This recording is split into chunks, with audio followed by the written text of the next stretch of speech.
Hi दोस्तों, welcome back to my channel and in this video we are going to solve another interview questions.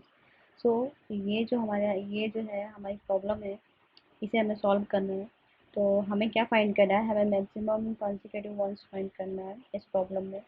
तो जैसा कि हमें दिख रहा है ये इनपुट रहेगा हमारा, तो इस इनपुट के अकॉर्डिंग हमारा आउटपुट 3 होना चाहिए।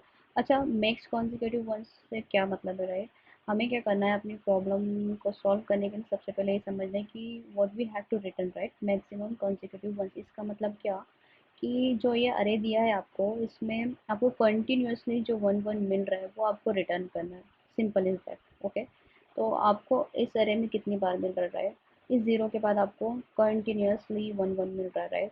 एंड इस अरे में आपको कंटिन्यूअसली कितनी बार मिल रहा है, वन वन। ठीक है, वन वन और वन। ठीक है, तो आपको कितनी बार मिल रहा है, टू टाइम मिल रहा है।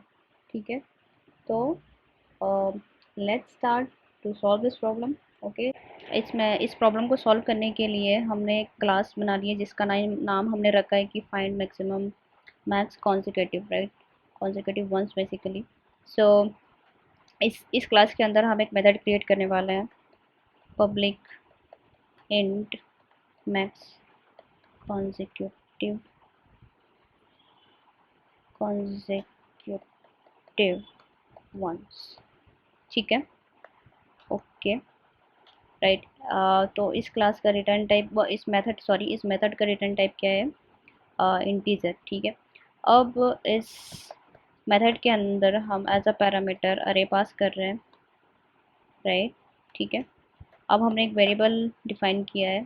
एक वेरिएबल डिफाइन करना है हमें, जो कि हमें मैक्स कॉन्जिक्यूटिव वंस रिटर्न करे। तो हम एक वेरिएबल ले रहे हैं मैक्स कॉन्जिक्यूटिव राइट, जिसको हमने अभी इनिशियल जीरो से इनिशियलाइज कर दिया है। कूल।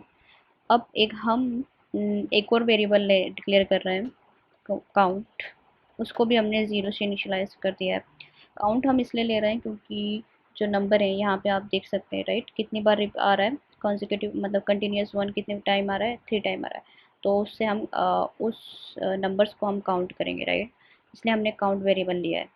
तो अब हम अरे पर ट्रैवर्स करेंगे। For that we are using for loop. Okay, int I equal to 0, I is less than nums dot length I plus plus। now cool। अब हम एक लॉजिक लगाना है, हमें लॉजिक लगाना है कि इफ जो अरे है हमारा, उस अरे के अंदर अगर हमें, सॉरी वी हैव नम्स, उस अरे में अगर हमें जीरो मिल जाता है, if we find nums I is equal zero, तो काउंट को हमें ज़ीरो से इनिशियलाइज, ज़ीरो असाइन करा देना है। अगर ये कंडीशन हमारी फॉल्स हो जाती है राइट, अगर हमें अरे में ज़ीरो नहीं मिलता है राइट, तो हम क्या करेंगे, हम अपने काउंट को बढ़ाते जाएंगे। ठीक है, मतलब काउंट को इंक्रीमेंट करते जाएंगे। एंड एट द लास्ट हम एक और कंडीशन लगा रहे हैं, अप्लाई कर रहे हैं कि जो काउंट हमें मिल रहा है लास्ट पे मोमेंट पे, जो हमने एक वेरिएबल डिक्लेयर किया है जिसके अंदर अभी बेसिकली कुछ है नहीं, इसके अंदर सिर्फ क्या है, ज़ीरो से हमने इनिशियलाइज किया है, उसमें हम काउंट को असाइन करा देंगे राइट, क्योंकि हमें काउंट मिल गया होगा राइट उस टाइम पे। एंड हमें इसको रिटर्न कराना है, simple as that right. Cool cool cool. So guys, ये हमारी मेथड कंप्लीट हो गई है। अब हमें इसे टेस्ट करना होगी राइट। ठीक है, तो हो चुका है। अब हम इस मेथड को कि जो हमने बनाया है ये एक्चुअली में वर्क कर रहा है कि नहीं, as per hour requirement, as per the requirement. Okay, तो for the testing purpose I'm going to create a main method here in the same class. Okay, and inside the main method I'm creating one array new int। ठीक है, अच्छा इस array के अंदर हम इस यहीं से कुछ एलिमेंट्स पिक कर लेते हैं राइट। ठीक है, okay. Now we are creating object of this class. New find.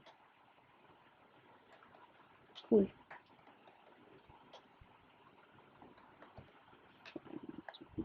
अब हम जो है इस with the help of this reference object reference हम इस मेथड को कॉल करेंगे जो हमने बनाई है। ठीक है, इनसाइड दिस मेथड हमें अरे पास करना है जो कि हमने यहाँ डिक्लेयर किया है, वो हम यहाँ पास कर देंगे। तो ये हमने यहाँ पर एक वेरिएबल ले लिया है। अब हमने इस मेथड को यहाँ इस with the help of this object reference we call this method and right, so run करते हैं इसको और टेस्ट करते हैं कि हमने जो मेथड बनाई है for the finding max consecutive ones, ये एक्चुअल में एज पर है ना, हमने ये वाला अरे लिया है तो आउटपुट हमारा 3 होना चाहिए कुल। तो let's run it. No, you have we have to run this one, right? 3। cool, हमारा आउटपुट आ गया है 3। So guys, thank you so much watching my video, and guys if you know any other approach for the same problem, please share with us